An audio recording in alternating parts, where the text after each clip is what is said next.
कातिब लिखन जीअं लायो लाम अलफ से असां सजण ईअं रहियो आहे रूह में। बशीर भाउ, मुंहिंजो साल 2007 खां वठी अॼु 2019 जे आख़िरी पलनि ताईं ऐं 2020 जे हिन शुरूआती हिसे ताईं 12 सालनि जे डिघे अरसे दौरान रेडियो जी दुनिया सां रूह जो रिश्तो रहियो आहे ऐं रेडियो सां दौरान मुंहिंजी ज़िंदगी जो सफ़र सुहानो सफ़र गुज़रियो आहे। किताबनि सां दोस्ती खां वेंदे मुंहिंजे कलमी पोढ़े ताईं सभु कुझु रेडियो जी पैदावार आहे। हिन हकीर हालानी खे जॾहिं अॼु के दोस्त सुञाणनि था त उहो रेडियो जूं महिरबानियूं आहिनि। रगुन में दिल बरी मुर्की चरी हर लफ़्ज़ ते तड़पी लॻाए रेडियो सीने थोरो सुरकी घणो फतकी पिरीअ खे मूं ॾिठो नाहे पिरीअ खे मूं ॾिठो नाहे चई सुरकी लुछी तड़पी उथी आहे मिठी जाना। सच पुछी त बशीर भाउ, तुंहिंजे माखी लार जड़े मिठड़े आवाज़ ऐं अलबेले अंदाज़ सां मुंहिंजे रूह जो रिश्तो प्रोग्राम मिडनाइट शो जे सिलसिले सोचनि जी सुरहाण खां शुरू थींदे सोचूं सुर्ख गुलाब ऐं यादगिरियुनि जा सैलाब खां सिक ऐं सारुणियुनि ताईं आईना ऐं अक्स खां सबरंग सावल जे सिलसिले अंदर जा अहसास ऐं तूं यादि वरी आए खां मेहराण जा मोती ताईं ईअं ई ॻंढियल रहियो जीअं ॻंढियूं मंझि ॻंढीर।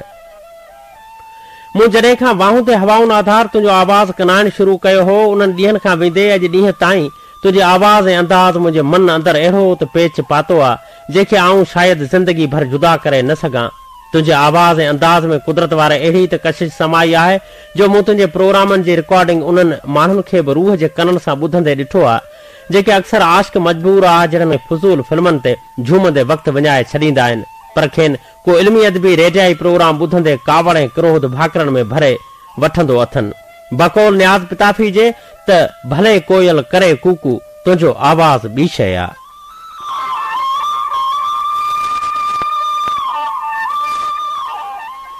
इन में को बि वधा न आहे त तुंहिंजे प्रोग्रामनि में कचो फिको मवाद मोकिलींदड़ मूं समेत केतिरा ई दोस्त तुंहिंजे इल्मी अदबी प्रोग्रामनि मां लिखण जो आगाज़ कंदे अॻिते हली लफ़्ज़ी रांदि जा कारीगर बणिजी विया ऐं अॼु अदबी खेत्र में अनमोल लफ़्ज़नि जो ॿिज छटे पंहिंजो नाव अदबी दुनिया में निर्वार करे रहिया आहिनि। बकौल मजादी जरवार जे त ख़ुदा तोखे बख़्शी या इज़त बशीर करीं थो सभिनि सां तूं मुहबत बशीर अदीबनि खे अर्पी तो शोहरत बशीर लफ़्ज़नि जी तो वटि दौलत बशीर। अॼु जॾहिं माज़ी जे महबूब पलनि सारुणियुनि जे सुप में यादगिरियुनि जा ॿ टे बुक बाजर जे दाणनि जा छंडिया त मुंहिंजो उहो महबूब माज़ी थूअर जे हंज में वेठल माखी जे मानारे जीअं मन ते तरी आयो आहे जंहिंमें वाकई माखी जे रस जहिड़ो चस्ब आहे त इल्मी अदबी दुनिया ॾांहुं वठी ईंदड़ गस्ब आहे। कायो कमायो मोती मूं न वणजिया सईअ जो सैद चए वखर विहायोम हेड़ो हाल संदोम तोह तुंहिंजे उबहां। सच त छा ॻाल्हि कजे उन महबूब माज़ी जी जॾहिं भागांडर भिट ते बीठल के झूने कुंभट जे टार में रेडियो टंगे आधी राति ताईं तुंहिंजे प्रोग्राम जो इंतज़ारु कंदे अखियुनि खे ओजागनि जी ट्यास ते टंगे छॾींदो हुअसि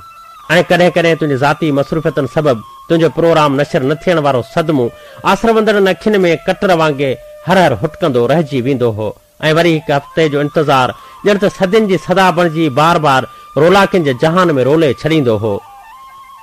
पलियां पलियो न रहे निरतों नीह निभ घिड़ा घोरियो जिंदड़ो उथल मुंहुं अपार जिनी मन मिहार हलण मुंहुं हक थियो। हाणे त उहो भागांडर जी भिट ते बीठल झूनो कुंभट बि नज़र नथो अचे जंहिंजे टार में रेडियो टंगे तुंहिंजो आवाज़ कनाईंदो हुअसि। उहो झूनड़ो कुंभट बि अलाए त कंहिं वाढे जे वर चढ़ी ओठो हर बणिजी खेतर खेड़ण जे कम आयो या वरी इस्माइल म्याणू जे अणथक वजूद जे वर चढ़ी को ग़रीबाणो झुगो ठहियो जंहिंखे झटपट कको ई खाई ख़तम करे छॾियो। बस बशीर भाउ, वक़्त वक़्त जी ॻाल्हि आहे। हाणे त हिन जदीद दौर में रेडियो ॿुधण लाइ न कंहिं वॾी भिट ते वञी वेहण जी ज़रूरत आहे न कंहिं चौरे जी चोटीअ में डिघी तार ॿधण जी तकलीफ़ करणी आहे। बसि पंहिंजे मोबाइल सेट में FM जी एप्लीकेशन डाउनलोड करे हर चैनल आसानी सां लाइव ॿुधी ऐं कंपेयर खे साम्हूं ॾिसी बि सघिजे थो। पर बशीर भाउ, अलमियो इहो आहे त आवाज़ सफ़र जे उन अणॾिठे पंध वारी सिक ऐं छिक नाहे रही। तॾहिं त मुर्शिद लतीफ़ सरकार बि फरमायो आहे त ॻोल्हियां ॻोल्हियां मलहां शाल में मिलां होत मन अंदर जी लोच मिलण सां माठी।